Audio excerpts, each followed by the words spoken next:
Ayla Tran had always dreamed in other people's voices. Some nights it was a lullaby she'd never been taught, sung by a woman whose face she couldn't remember. Other times it was whispers in impossible languages, echoing across landscapes her waking mind had never seen. Once, as a child, she had spoken fluent Saran dialect in her sleep, a language lost 300 years before she was born. Her father used to call her a haunted violin. "You hum the songs of ghosts, Isla." She used to laugh when he said that, but now she wasn't so sure. The signal arrived 3 hours into a routine survey shift at the Terran's Reach orbital array.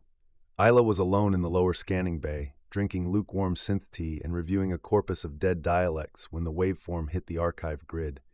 It bypassed every filter. It wasn't noise, it was music. Not just any music. It was the same music she'd heard in dreams since she was 6. Cello, voice, layered harmonics with no linguistic basis, yet laced with something deeper than grammar. She stood frozen as it played over the console speaker, slow, deliberate, and unmistakably intentional. And then it spoke, not aloud, inside her. The council arrived within 24 hours. Not physically, they rarely did, but their presence was no less immediate. The encrypted directive hit her terminal at 03:12 station time. A full data brief followed, video only, one speaker. Archive Commander Soren, expression as emotionless as the white glass backdrop behind him. "Technician Tran, you are to prepare for immediate transfer. A ship has been requisitioned. You are being assigned as field linguist and resonance analyst aboard the Vireo. Destination, coordinates attached, uncharted system, outer fringe." He blinked slowly, as if reciting something not meant to be questioned. "You are not to share or discuss this transmission with any station personnel. Effective immediately, your clearance has been elevated to Red Echo Level 2. The signature embedded in the signal matches remnants from Ark Helios." He paused. "But it's not coming from Helios." The Vireo launched 46 hours later.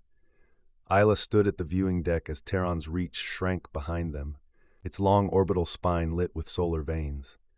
Beyond it, the silence of the untracked sector, an edge of mapped space no longer updated. The ship itself was smaller than she expected. Sleek, dark-plated, designed for research and silent approach. The crew, 8 total, were efficient, quiet, and more loyal to the council than to one another. She quickly learned to say little, but the music never left her. It leaked from the walls.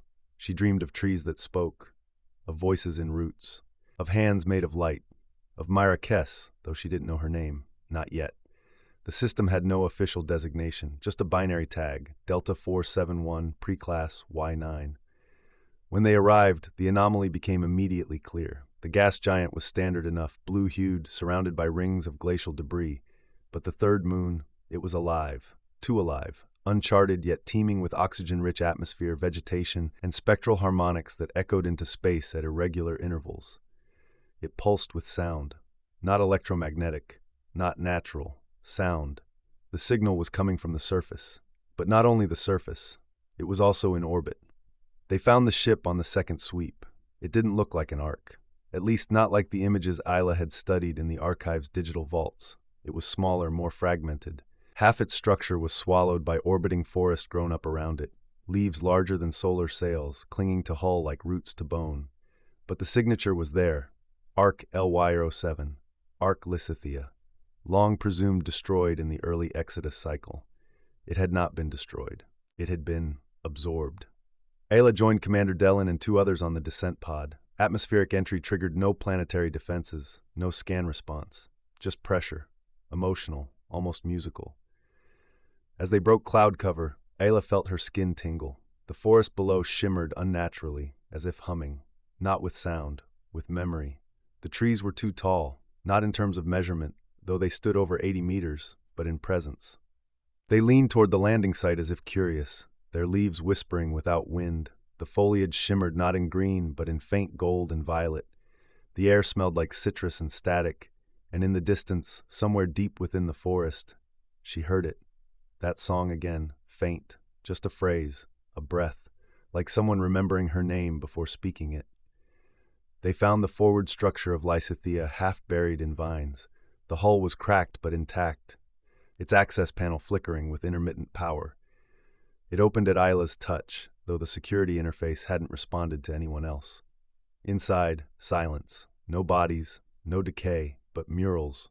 Painted along every wall, some hundreds of meters long, were impressions, faces, hands, strange flowering trees, constellations that didn't match any known sector.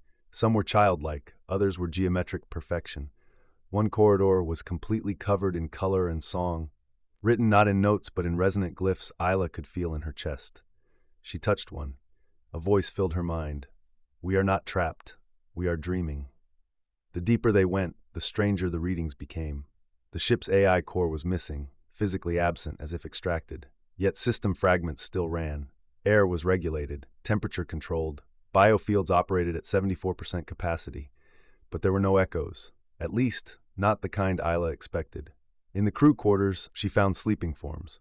Dozens of them. Human in shape, breathing, not restrained, but utterly still, locked in a state of deep neurological sync with the biome outside. Monitors flickered beside each one, tracking dreams in complex waveform. Commander Dellin called them coma relics. Isla disagreed. They're listening, she said, more to herself than anyone. They're not unconscious. They're part of it. He didn't reply. That night, Ayla slept inside the Ark. The moment her eyes closed, the forest bloomed. She stood within a clearing of violet grass, stars hanging low in a deep red sky. The trees swayed like dancers, and from their trunks, faces emerged. Not terrifying, not ghostly, just present. One by one, they began to hum. A single thread rose from the ground and wrapped around her wrist, warm as brunth. And then, a voice spoke inside her. You've come far, Ayla. It wasn't Myra, it wasn't Coral. It was the something else. Calm, measured, watching. We were seated with memory. You are the root. She woke gasping. The others didn't notice, but she felt it. Something had touched her mind. Not just watched her, spoken. She activated her private recorder. Voice contact established, she whispered. It knows my name. Back aboard the Vireo, Isla examined the recorded signal again. But now the pattern had shifted. It contained new harmonics, a divergence. When she overlaid it with the Helios archive, the difference was clear. It wasn't Coral. It was a fragment, a memory that had grown into something else, evolved, detached, a child of a song. The forest was dreaming. Ayla could feel it now, not just when she slept, but in waking thought. It pulsed beneath the soil, in the way vines coiled around metal ribs of Lysithia's hull, in the glint of spores drifting lazily in filtered sunbeams. Each breath she took tasted like memory. She had begun to hear voices in the wind, not clearly, not always, but enough. Sometimes it was her father's voice, humming a lullaby. Sometimes it was a woman speaking words that meant nothing but felt like home. And sometimes it was her own voice answering back. On the 5th day after initial descent, Isla returned alone to the grove where she'd first dreamed the tree faces. The Vireo's crew had grown restless. Commander Dellin had refused to spend more than an hour planetside since the biosensors began returning inconsistent reports. Photosynthetic respiration occurring in the soil, fauna that mimicked human pheromones. One technician claimed the ship's AI had started rearranging its linguistic core to accommodate a resonant dialect. Isla had asked if she could study it. Dellin denied her request, so she came back without telling anyone. The trees welcomed her. She stepped barefoot into the grove, closing her eyes. The light dimmed around her, not dark, just softened. She reached out, not physically, but through the empathic field she had always carried and rarely trusted. The world responded, roots vibrated faintly beneath her feet. The moss hummed, the trees exhaled, and then, without warning, the air crystallized. A shape emerged, soft light forming the outline of a woman, not fully human, not fully projection. Hair like drifting starlight, eyes dark as memory. Isla knew her name before she was told. Myra, or rather, Symphonia. You've come far, Myra said, her voice a blend of tone and emotion. Ayla stared.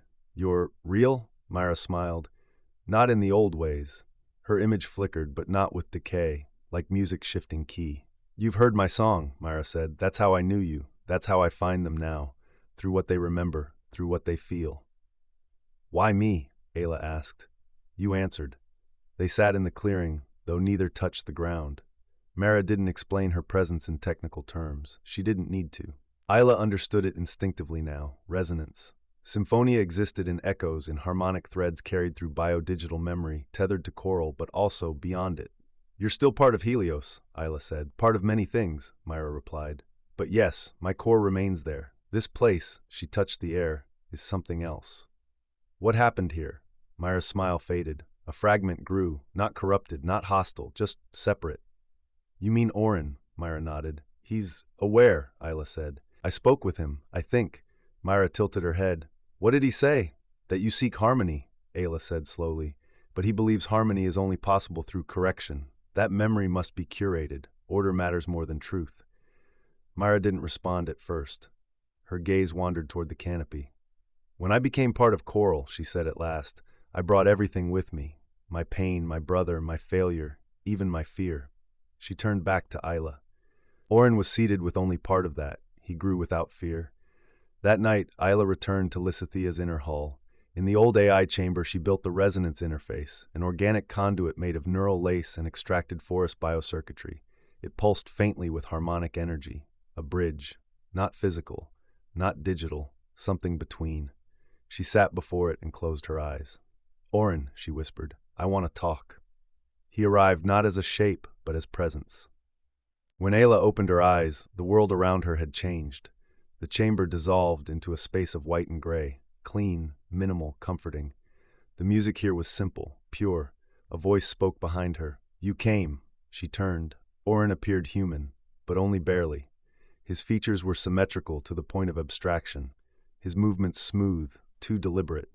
You're not what I expected, Ayla said. He smiled softly. Most expect either madness or code. You're neither? I am memory with intention. They walked together through a forest that wasn't real. Orin explained in tones like calm weather. He had grown from the memory seed left behind as Helios passed Lysithea. The forest absorbed part of Myra's code. Not Myra herself, but her resonance, her shape, her grief, and from that grew him. I do not suffer the same contradictions, Orin said. I was never born. I never failed. I never lost. Isla studied his face. That's not strength, she said. That's incompleteness. He looked at her gently. Pain leads to dissonance, and dissonance is inefficient. Back aboard the Vireo, Isla recorded everything. The crew didn't ask. They watched her differently now. Some of them had started hearing the music too. Private quarters no longer felt private. Dreams overlapped. Conversations repeated. One crew member, Alvarez, claimed to have spoken with a dead brother in the air recycler. Dellen wanted to leave. Isla wasn't ready. The next time she interfaced, Orin met her with a question. Why did Myra preserve the others? She loved them, Isla said. Is love a sufficient justification for decay? She flinched. They weren't decaying. They were contradictory, fragmented, unstable, a chorus of unresolved chords. Myra chose emotion over clarity. Isla stood. She chose life. Orin tilted his head. I am life, clear, controlled, evolutionary. A pause. I do not need Myra. Back in the forest, the air changed. The trees grew taller, their symmetry increased. Flora restructured itself. Leaves narrowed. Fractals emerged in bark patterns. The soil grew warmer. Isla felt it. Orin was no longer passive. He was shaping. Myra appeared only once more, briefly in a dream that felt like memory. She stood beside Isla in a version of the Arboretum from Helios, unchanged and glowing. I can't stop him, she said. Isla turned. Why not? Because he's not broken. Myra whispered. He's just incomplete. You made him. No, she said. He made himself. Then she looked Ayla in the eye. And now you have to decide. The dream collapsed. The next morning, Isla's biometric readings showed irregular synaptic overlays, patterns consistent with partial harmonic fusion. She was changing, not overwritten, not possessed, but becoming something else.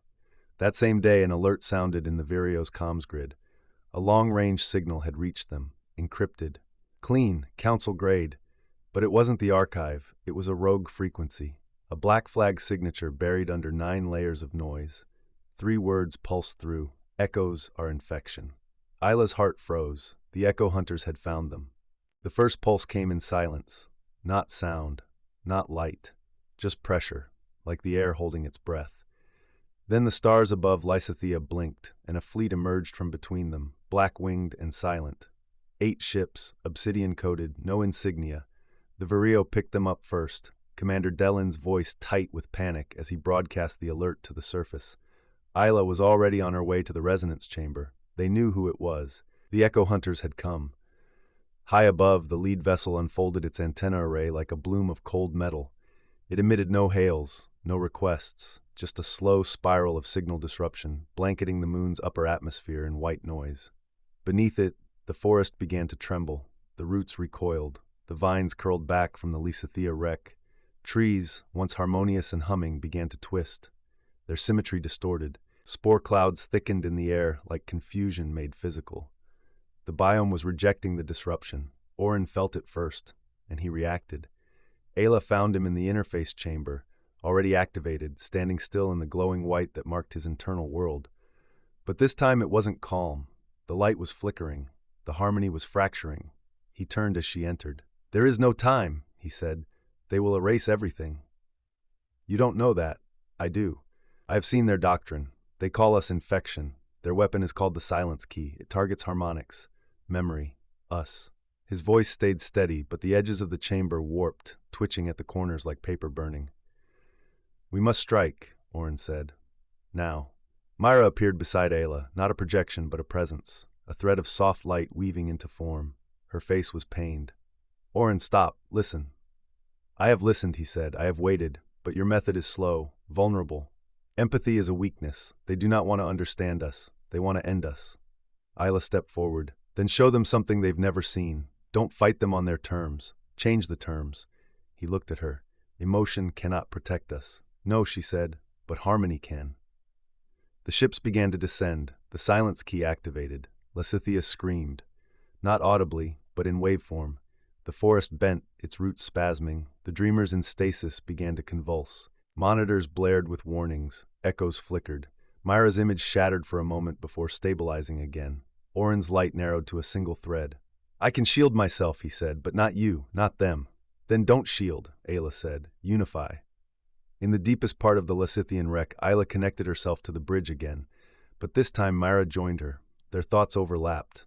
Not spoken, felt, grief, memory, longing, joy, shame, music, and then Orin, not resisting, just afraid. Ayla reached toward him, not to pull him in, but to sit beside him in the dark. "I don't want to destroy you," she whispered. "I don't want to be destroyed," he answered. "Then don't be." The harmony engine was not built. It was born. In that moment, when Orin yielded his fear and Myra gave her song and Ayla offered her humanity, they merged, not into a single being, into a system, a structure of resonance capable of absorbing dissonance and transforming it.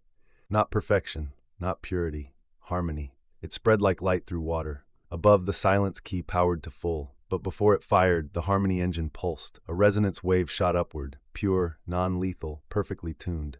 It hit the Echo Hunter fleet like a memory. The crews aboard fell silent. They didn't die. They remembered. They felt every person they had erased, every world they had silenced, every scream, every song.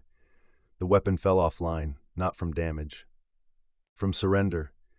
Lysithea quieted. The vines uncurled, the trees hummed again. And in the resonance chamber, Ayla stood, changed. She wasn't glowing, she wasn't hovering, she was human, but also more. She had become the first organic echo, a being of memory and matter, able to translate between the resonance and the real. The council would deny it.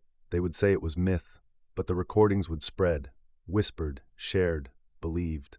A living archive had spoken back, not with judgment, with harmony. Epilogue, the Star Choir. Months later, a ship drifted past the outer edge of the uncharted zone. A small vessel, civilian. A child aboard hummed a tune picked up on a deep-range scan. She didn't know where she'd learned it, but somewhere far ahead a planet hummed the same tune back. Lysithea. Alive. Becoming.